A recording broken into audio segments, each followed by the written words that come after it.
Now, it's your favorite chemistry tutor farm, Joe. Let's take a look at magnetic properties of transition metals. So, your transition metals can be paramagnetic. That means it is attracted into magnetic field.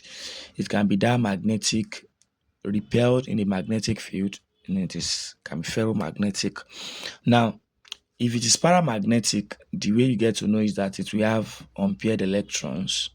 If it is diamagnetic, no unpaired electrons. Then ferromagnetic transition metals include iron, cobalt, and nickel. Those are the examples of the ferromagnetic. So other ones that are paramagnetic, we want to see the way we'll get to know them. Unpaired electron, paired electron, very simple. Now, firstly, these are your electronic configuration of some of them, which I know you need to know. For example, in the case of chromium, you know that chromium is 4s13d5. I believe you know. Argon is 18 plus 2.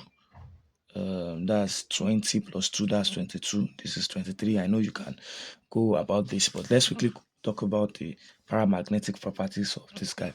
So for the paramagnetic properties, how do you go about it? For example, let's say they give us something like Mn2 plus. Now, firstly, I told my students, if you are dealing with Mn2 plus, don't forget that Mn is in position number 25.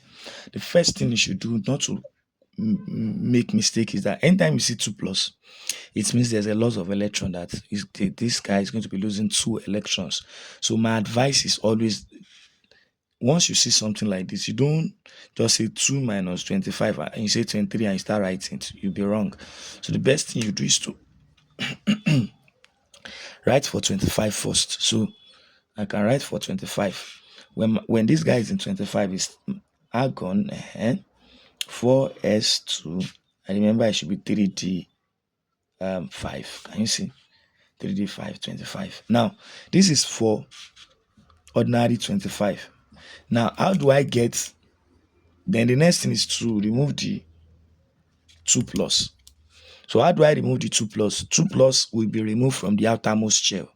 Who is the outermost shell? This is 4, shell 4, and this is shell 3.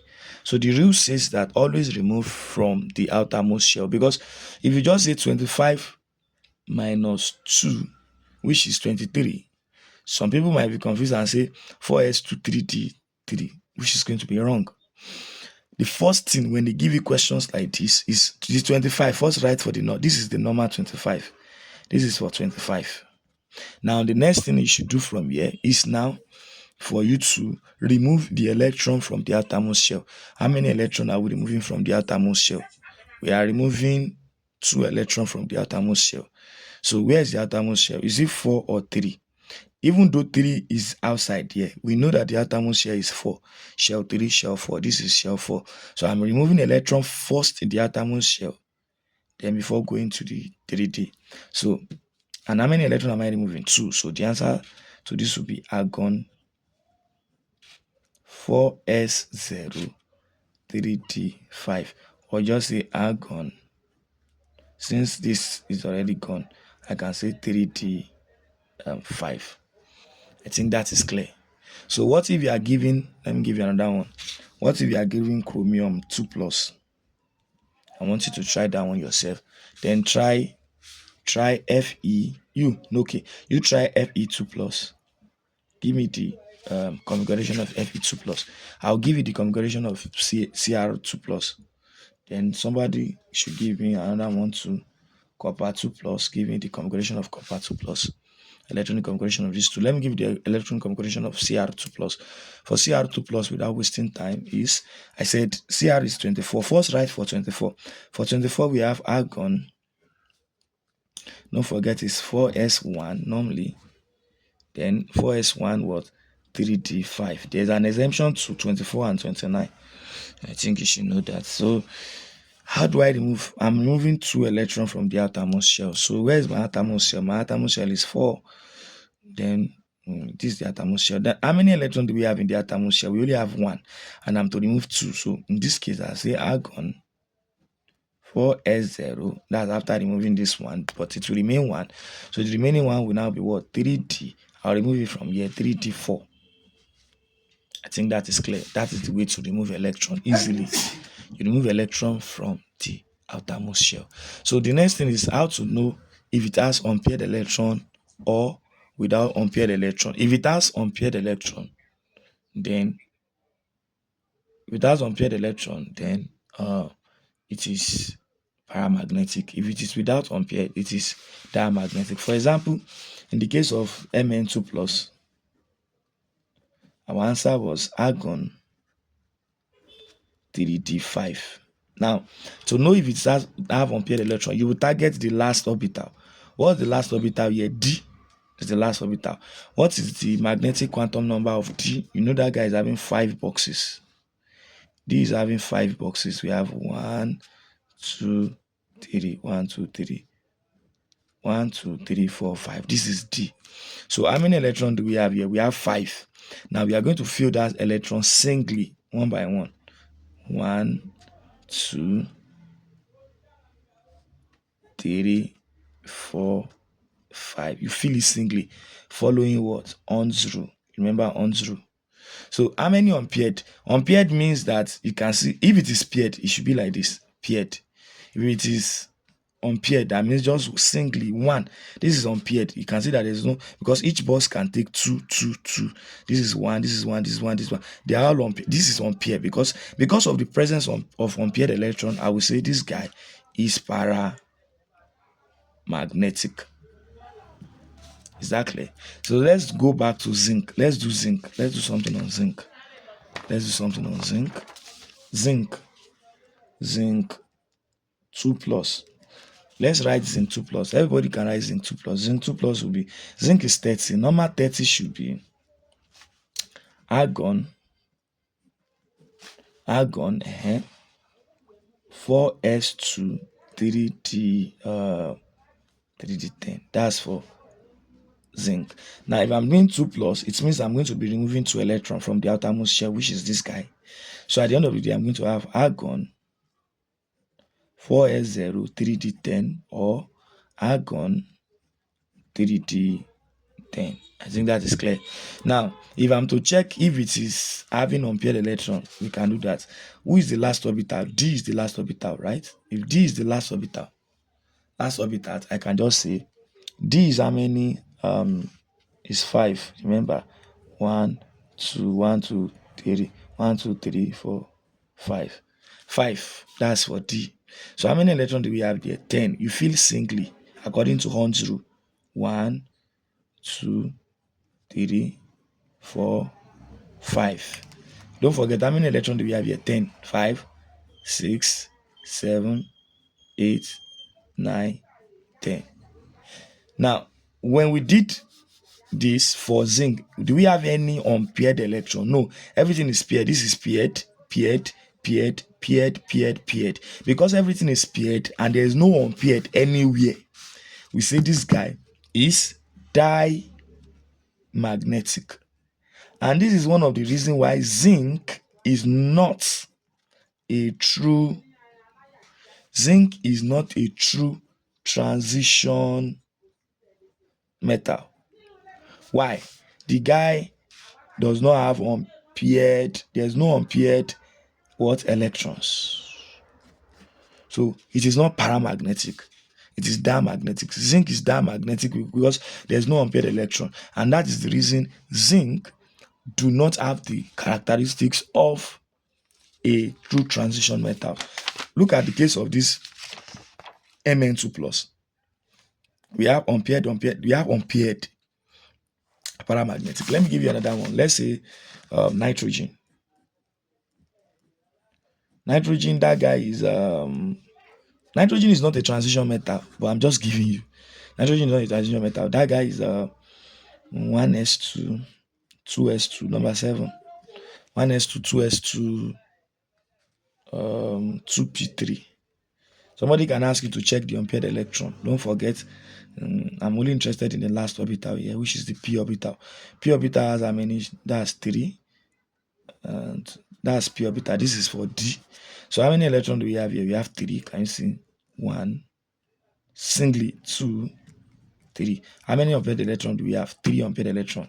Let's look at that of oxygen. Oxygen is 1s2 2s2, 2p4. So let's check if this is paramagnetic. Don't forget that these two examples I'm giving are not transition metals. I'm just teaching you how to check paramagnetic and diamagnetic. So let's check this one. So this is also P. This is the P. 1, 2, 3. You target the last orbital. Is that okay? Like the last orbital here is this. So how many electrons do we have here? 4. So I have singly 1, 2, 3, then 4. How many unpaired electron? 2. How many unpaired electrons? 3. 3. Yeah, how many unpaired electron? 0. No unpaired electron. Anytime there is unpaired electron, this is 1, 2, 3 unpaired. How many is unpaired? 2. So this is paramagnetic. So anytime you have unpaired electron, it is paramagnetic. Without the unpaired electron, is diamagnetic. Zinc do not have unpaired electrons. Everything is paired. So the unpaired electron in zinc is 0, and that's why zinc is not a true transition metal. True transition metals do have unpaired electrons. They are paramagnetic. So example of ferromagnetic, in case they ask you, is Fe, cobalt, and nickel. Doesn't pass that. So paramagnetic and diamagnetic. How will you know if it is paramagnetic? There will be presence of unpaired electrons. How will you know if it is diamagnetic? No unpaired electrons. So I want you to check these two guys for me. If they have unpaired electron, tell me number Fe2 plus and Ce2 plus. So give me the configuration and how many unpaired electrons. Are they paramagnetic or diamagnetic? Do that and send it in the comment section. Thank you. Now let's move to another properties of transition metals. They form colored ions, like they are colored ions. That means they form color in their ions form. Every true transition metal should form color in their ion form. Is that okay? Now, meaning that in the ion forms of this guy, they should be able to form color. Now, and the rule is that if they'll be able to form color, they must have unpaired, they must have partially filled d orbital. Their d orbital must be partially filled. So for a transition metals to have for the ions form of transition metals to be colored, for the ions form of transition metals to be colored, they must have partially filled d orbital. That means their d orbital must not be d0 and must not be d0 or d10. So it must not be d0 and must not be d10. I think that is clear. Must not be d0 and must not be d10. So in the case of this guy, for example, let's take a look at scandium. Scandium is not a true transition metal. All transition metal form colors, they are ion forms. But and there is a rule that guides it. They must have partially filled d orbital. For scandium, which is 3 plus, scandium is argon 4s2 3d1. But if I'm to remove the 3 plus, that means I'll remove from the outermost shell, which is 4, then I'm removing 3. The answer will now be argon 4s0. I'll remove the remaining one here, 3d0. Because it's 3d0, it is going to be what? Colorless. Does not have a color. But let's check copper. Copper is blue color. Copper 2 plus. Let's check if copper will form colored ions. Very simple. Normal copper is argon. Without the 2 plus, is argon 4s1 3d10. But with the 2 plus, meaning that I'm going to remove electron from who? From the outermost shell first, from the 4, before removing here. So I'm removing. So that will be argon. Yes. That will now be what? Argon 4s0. Because I've removed one here. Then the remaining one there be 3d9. Now, you can see that the D is not fully filled. All we want is we don't want D0 or D10. It must be within D1 to D9. So that is why this guy is giving a blue color. It is colored. Let's check zinc. Zinc is not a true transition metal. That guy is colorless. But let's check it. Zinc 2 plus in its ion form. Zinc in its ion form should be in the normal form we have in that's argon 4s2 3d10. But in its ion form, that will be argon 4s0 3d10. You can see 3d10. We remove 2 electrons from the atmosphere. So can you see? It's going to be colorless. Colorless. So what's the rule for being colored or colorless? It's as simple as it's the transition metal must be either D0, must not be D0 or D10.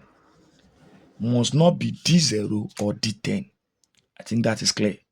Must not be D0 or D10.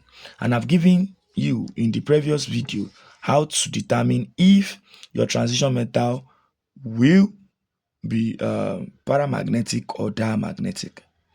Paramagnetic, they will be unpaired electron. Diamagnetic, they won't be unpaired what? Electrons. I think that is clear. Now, let's check vanadium in its 5 plus.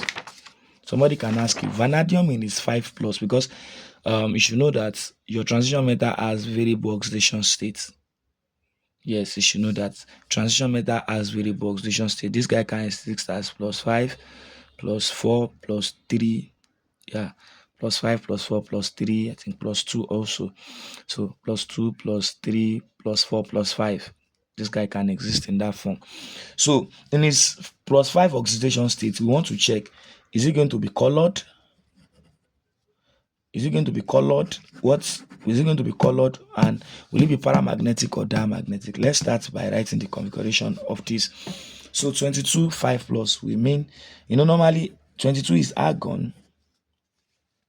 22 is argon, 4s2 3d2. Now if I'm to remove 5 plus, I'll remove first. So that will warrant that I should write everything so that it will be easy for you to see. This guy is 1s2, 2s2, 2p6, 3s2, 3p6. Are you with me? 3p6, then 4s2, 3d2.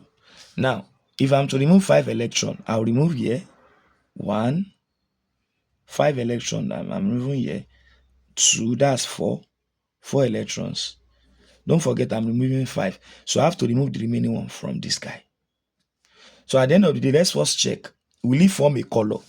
Because at the end of the day, if you remove it, this guy will become 1s2, 2s2, 2p6, 3s2. I've removed 2 here. We remove 2 here. From the P, because I open up this guy, from the P, I'll remove this one, become 3p5. Then this one now becomes 4s0, 3d0. And anytime we have 3d0, what happens? It will be colorless. We don't want 3d0 and we don't want 3d10. So because it's 3d0, V5 plus is, vanadium 5 plus is colorless. Now let's check it if it is paramagnetic or diamagnetic. How do we do that? Very simple. You remove the whole of this, such that we know that what we have left is 1s2, 2s2, 2p6, 3s2, 3p5. These ones, they are gone. Now, how do we know if it is paramagnetic or diamagnetic? The last orbital. What's the last orbital there? The last orbital there is p. P is what? 3.